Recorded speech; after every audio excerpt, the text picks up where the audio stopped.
Hello everyone, this is Defense Politics Asia. This is the headlines from Europe. So, France have paid 1.4 billion euros for electricity imports because half of their nuclear power plant is down. So they have 22 plants that have already been taken offline and or either down for maintenance. And 70% of the electricity actually come from nuclear power. So as such, they have paid 1.4 billion euros for imports that they usually pay for 10 of millions because electricity price is now very costly.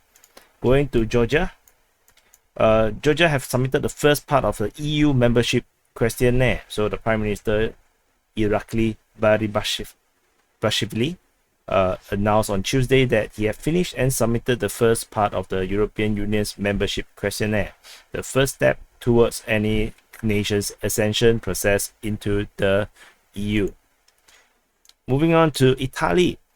Italy have approved 14 billion euros of stimulus measure as growth outlook weakens. So the new stimulus package worth 14 billion euros to shield the firms and families from the economic impact of the war in Ukraine. The measure will not push up the country's budget deficit and will be actually financed by an increase in windfall tax on energy companies, according to Mario Draghi, the Prime Minister. And the cabinet had approved the government decree. The EU have proposed to ban the Russian oil, and as a result, to ban Russian oil imports, and this sends prices jumping. So, according to Ursula von der Leyen, she says, "Let's be clear, it will not be easy because some member states are strongly dependent on Russian oil, but we simply have to do it. So today we will propose to ban all Russian oil from Europe." And they also plan to dissuade Sberbank, which is one of the largest Russian bank, which holds 37% of the whole banking sector, and they will dissuade other major banks in Russia as well. So this proposal will be sent to the 27 member states for approval. So according to a EU source, Hungary and Slovakia will be allowed to buy Russian crude until the end of 2023. So in this proposal, but this proposal is not approved yet. The European Union also considerably wanted to increase military support to Moldova. So according to this Michel, this representative of EU, say that they plan to increase considerably the support to Moldova by delivering additional military equipment to its armed forces.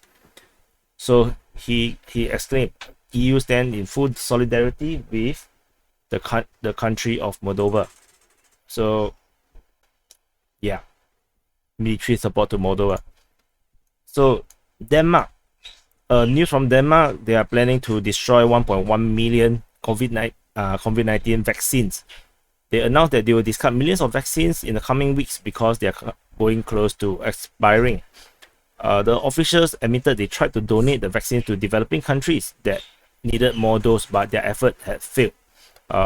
So developing countries don't seem to be interested in the vaccines, it seems. In Norway, this one spelled wrongly. It's not Norway. So Sweden and Finland could have their NATO membership approved in just 2 weeks. The Norwegian Prime Minister Jonas Gahr Store said on Wednesday, and the countries will jointly express their wish to join the military alliance this month. So they say that NATO has started a process which could bring Sweden and Finland into the alliance in a rapid order should the two countries apply to join. In Iceland, they have ramped up the biggest rate hike since 2008 financial crisis in order to curb inflation and rein in Europe's fastest house price rally. So the monetary policy committee have lifted a 7-day term deposit rate by 100 basis points to 3.75%, accelerating the tightening of its largest move yet since the pandemic. and they are anticipating the price increase exceeding 8%. The officials marked their inflation forecast to 8% in the third quarter. So that's looking not very good for Iceland. It's faster than the ice is melting.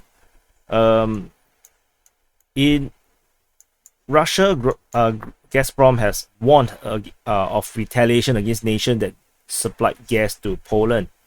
So Poland is still receiving Russian gas despite the cutoff.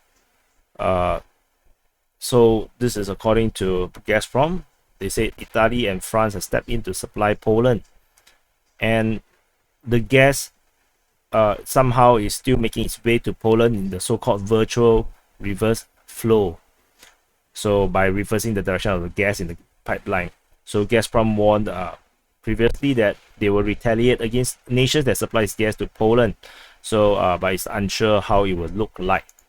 So in Romania, Romania is suddenly becoming a Ukrainian export hub. So the Russian invasion of Ukraine has transformed Constanta, which is this port city here, into a vital maritime export for Ukraine crops. So before the war, Ukraine export 4.5 million tons, which is 12% of the world's wheat, 15% of its corn, and 50% of sunflower. So now it's an opportunity to earn a lot of money for Romania. So the Romania, in order to even maximize this great financial opportunities, they will actually come up with two projects to unblock road traffic and facilitate the flow of cargo to the port. Firstly, they will actually want to fix up 95 railway lines that dates back to the communist era, which was blocked for years by rusting wagons. So they're also going to spend 200 million to allow Constanta to match or even beat the record 67.5 million tons of goods in transit last year, which I think they will definitely beat it. And they also want to rework a 5-kilometer railway line that stretches to Moldova. So great business there in Romania. This war is definitely profitable for everyone, it seems. So in Slovenia, they have reported the lowest unemployment in recorded history since their independence in 1991. So the number of unemployed people fell to just 58,000 people, and because the demand for workers have increased 40.1% in the first 4 months of 2022. So crazy good times in Slovenia now. In Hungary, Hungary has refused to support the EU planned ban, which I just mentioned earlier, and they stated that by having this sanctioned on the Russian oil, it will be actually an atomic bomb for Hungary's economy, because Hungary currently imports 65% of its oil from Russia. And in Austria is looking to address this weird situation of them earning a lot of money through gas price. So despite Austria actually buys 80% of its gas from Russia, this war in Ukraine actually caused a surge in energy prices. As a result, their renewable electricities are now generating profit. And so now Austria government is now in this very weird situation where the household are struggling with increased energy price, but the government is actually earning money from it. So they are trying to address how to have this balance between earning money and reducing the stress on the consumer. But if you go through the article, which you can actually go to defensepoliticsasia.com to actually find this map, and actually you can click and read this article. Basically, Austria is not going to do anything. They're just going to profit from this windfall from renewable energy, and they're going to use the profit to actually reinvest more into renewable. And finally, in the United Kingdoms, the Tories, the Conservative Party, have lost almost 400 councillors in the local elections, which is seen as a kind of a report card for the Prime Minister Boris Johnson. So according to the Labour spokeswoman, Boris Johnson was on the ballot paper, and the British public has rejected him. So this is the very quick headlines across Europe. I hope this new format with more news headline and less rambling is useful for you to quickly have a quick sense of what is happening across a region. And this is for the European side, and I will see you in the next update.